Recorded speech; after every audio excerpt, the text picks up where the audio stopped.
तो यहाँ पर हम लोग देख रहे हैं क्लास 10th के साइंस चैप्टर नंबर हमारे पास एक है प्रकाश का परावर्तन और अपवर्तन।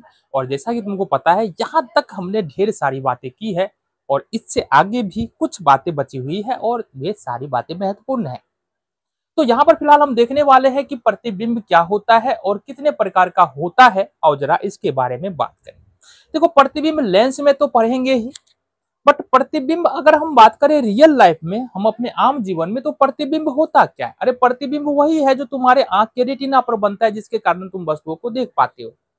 प्रतिबिंब वही है जिसके कारण तुम अपने आप को चेहरा देख पाते हो। आईना में देख रहे हो तो क्या देख रहे हो? खुद का प्रतिबिंब देख रहे हो। प्रतिबिंब वही है जो सिनेमा हॉल में तुम पिक्चर देख पा रहे हो। प्रतिबिंब वही है जो तुम अपने टेलीविजन या मोबाइल में जो देख पा रहे हो वो भी प्रतिबिंब ही है। अभी जो तुम देख पा रहे हो वो भी क्या है? बोलो बोलो, वो भी क्या है? एक प्रकार का प्रतिबिंब ही है। तो आई होप तुमको प्रतिबिंब का मतलब समझ में आया होगा। अब किसी लेंस का प्रयोग करके अगर हम अक्षरों को छोटा बड़ा देख पा रहे हैं ना, तो इसका मतलब क्या है कि हम रियल में उस अक्षर को नहीं देख पा रहे हैं। रियल में उस अक्षर को तो हम खाली आंख से देखेंगे, वो भी हम प्रतिबिंब ही हमारे रेटिना पर बनता है तो उस वस्तु को देख पाते हैं या उस अक्षर को देख पाते हैं। तो उस अक्षर के प्रतिबिंब को हम लोग देख पाते हैं। जैसे अगर पानी में तुम डाल दो ये मार्कर या पेंसिल, आधा गिलास पानी है, आधा गिलास पानी उसमें हम मार्कर डाल दिया, अब ये मार्कर थोड़ा सा टूटा हुआ प्रतीत होगा। क्यों होगा? क्योंकि ऊपर वाले मार्कर को तो हम जैसे तैसे देख पा रहे हैं और नीचे वाले मार्कर का हम एक बार फिर से प्रतिबिंब को देख पा रहे हैं। तो आई होप तुमको इमेज यानी कि प्रतिबिंब का मतलब समझ में आया। ठीक है। अब फिजिक्स में थोड़ा सा अपना मामला उल्टा होता है। तो प्रतिबिंब होता क्या है? रियल लाइफ में तो प्रतिबिंब होता है वो तो हमने बता दिया। फिजिक्स में क्या होता है? फिजिक्स में होता है किसी बिंदु स्रोत से आती प्रकाश की किरणें, है ना, आती प्रकाश की किरणें लेंस से अपवर्तन के बाद जिस बिंदु पर मिलती है या मिलती हुई प्रतीत होती है उसे उस बिंदु स्रोत का प्रतिबिंब कहते हैं। ठीक है। यहाँ पर है किसी बिंदु स्रोत से आती प्रकाश की किरणें। मान लो किसी वस्तु से प्रकाश की किरण आया, लेंस से होकर के गया। ठीक है। लेंस से होकर जाने के बाद जहां से किरण आती हुई प्रतीत हो रही है या रियल में आ रही, आकर मिल रही है या आती हुई प्रतीत हो रही है, उससे उस बिंदु स्रोत का हम लोग बोलेंगे प्रतिबिंब। अब याद कर रट लेना है इसको, क्या करेंगे। ठीक है, आगे आ जाओ।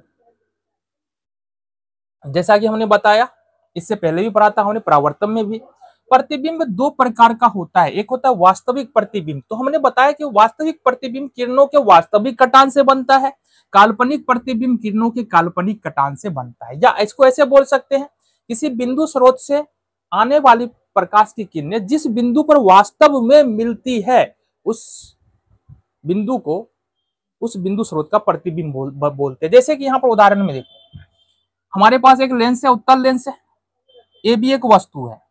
तो पहली प्रकाश की किरण एम है जो लेंस से अपवर्तन के बाद फोकस से गुजरता हुआ यहां तक आता है। ठीक आ रही है। दूसरी प्रकाश किरण हम कहां से ले रहे हैं? एओ से होते हुए गुजरते हैं। अब जैसे ही प्रकाश की किरण से प्रकाश की किरण गुजर रही है तो बिल्कुल सीधे चली जाएगी। तो ये प्रकाश की किरण एक बार फिर से ए बिंदु पर आकर के मिल रही है। तो ये जो ए डैश बी डैश है ये वस्तु का क्या बन रहा है? तुम्हारा प्रतिबिंब बन रहा है।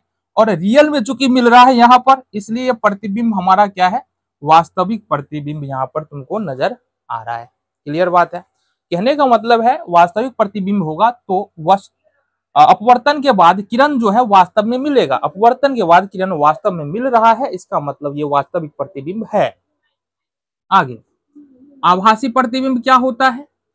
तो किसी बिंदु स्रोत से आती किरणें अपवर्तन के बाद जिस बिंदु से आती प्रतीत होती है उसे उस बिंदु स्रोत का आभासी प्रतिबिंब कहते हैं।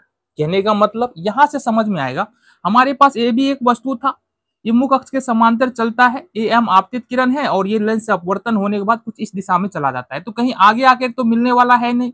दूसरा किरण हमने प्रकाशीय केंद्र से लिया, तो ये दोनों किरण तो आगे कहीं पर मिलने वाला है क्या? नहीं मिलेगा। ये दोनों किरण नहीं मिलेगा तो प्रतिबिंब तो बनेगा ही नहीं।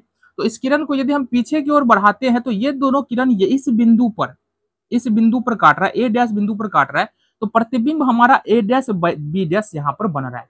अब यहाँ पर देखो किरण जो है वास्तव में नहीं कट रहा है, काल्पनिक रूप से कट रहा है। तो यहाँ पर जो इमेज बन रहा है ये हमारा काल्पनिक प्रतिबिंब है। एक बात और यहाँ पर ध्यान देने वाली बात है कि जो हमारा वास्तविक प्रतिबिंब होता है वो केवल उत्तल लेंस में बनता है, उत्तल लेंस में बनेगा।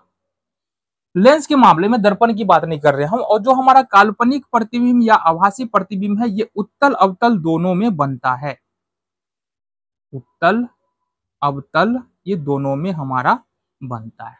ठीक है, तो ये था प्रतिबिंब। आगे देखते हैं कुछ और मुख्य बातों को।